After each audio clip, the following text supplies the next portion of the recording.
Let's talk Jinx. Weekly Jinx video we do every Wednesday about anything to do with Jinx, as well as this video acting as a weekly discussion thread on the Jinx subreddit, our League of Jinx. Make sure to go check that out. And every 2 weeks when a new patch hits, we talk about that patch, changes to Jinx in that patch, changes that might affect Jinx in that patch including other AD carry changes, and then something of a pseudo AD carry tier list to end the video. So with that being said, let's just jump into patch 9.7. There were no changes to Jinx on 9.7, nor to any other AD carries on 9.7 as well. There were like a few changes to some supports you might see, but even the Morgana changes were aimed at mid lane Morgana and not support Morgana. But there are changes like Leona, the E cooldowns being decreased, and Pyke has some changes as well. And of course, if someone's feeling really adventurous, they'll take any of these in the support role, so there is that. Even when it comes to items, right, like Wits End is not something that's really going to affect Jinx. She doesn't really build on hit, so that's not something she has to worry about, but it might affect some other AD carries that maybe build on hit, like a Kog'Maw and a Varus, so maybe this makes them a little bit better. What I've seen is more people saying this is going to actually make things like, melee champions that use it a bit better, like Jax or Master Yi, more so than Kog'Maw and Varus. But in terms of matchup changes, that does mean that might happen, right? We might see more Kog'Maw and Varus because the on-hit builds on them might be strong enough to make them more viable. So honestly, what that kind of means is we can just jump straight into the tier list, in which case what we tend to do is you look at the changes that are happening on the patch going into the new patch, and then look at what's happened so far in terms of win rates and stuff on the current patch, and compare the two to see, would this change bring this champion up and like change around what's top and what's bottom and stuff like that. So both with Jinx specifically and the AD carries in general, if you look at like champion.gg for example, to start off, we have Heimerdinger, Jinx, Ashe, Twitch, Sivir, Kog'Maw, Misfortune, Vayne, Neeko, and Draven all in like the Plat Plus Elo as the top 10 AD carries.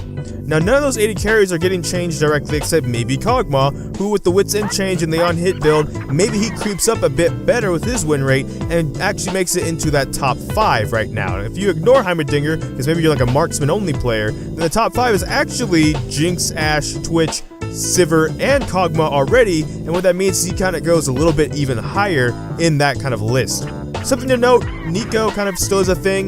They nerfed the on-hit Neeko, then they kind of buffed it back up because it was like too weak, and now it's kind of back to being strong. So if you want to experiment with that around, now might be the time because they really haven't nerfed it yet. If we look at op.gg for example, the tier list is a bit different, where you have Vayne as like the #1 and only AD carry at a 51% win rate. And meanwhile, though you have things like Sivir with 52, she's considered second tier on this site. So Sivir, Kai'Sa, actually Lucian, Jinx, and Ezreal are considered second tier, and then Draven, Misfortune, and Ashe are actually considered third tier, even though the win rates would tell you a bit of a different story.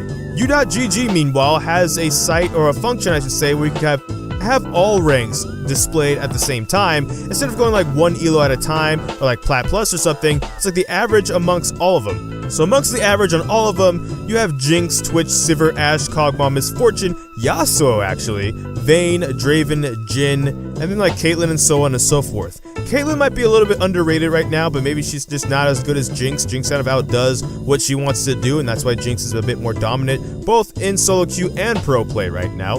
But again, looking at the patch and some of the changes that are happening, doesn't really affect some of these cats enough to really move stuff around, except again, maybe Kog'Maw, who's already like in the number 5 slot on most of these lists, so he just kind of moves into a more secure position in the top 5 slots. He already kind of has a build and been popping up in pro play where he actually takes Hail of Blades first, as a matter of fact, and goes for the W early trades with Hail of Blades, and so this might affect that a little bit.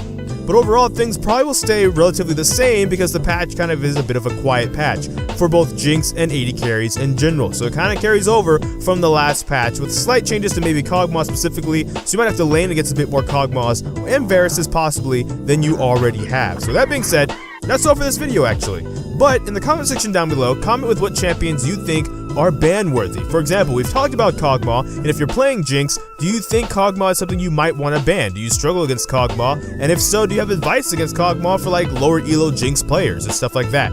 That's all for this video though. So thank you so much for watching this video. Make sure to like, comment, and subscribe. Hit that bell notification, the actual subscribe button. But I don't know which video will be next, because life can have a lot of kinks. So until this time, take care. GG, get jinxed. Thank you for watching, and enjoy pizza responsibly.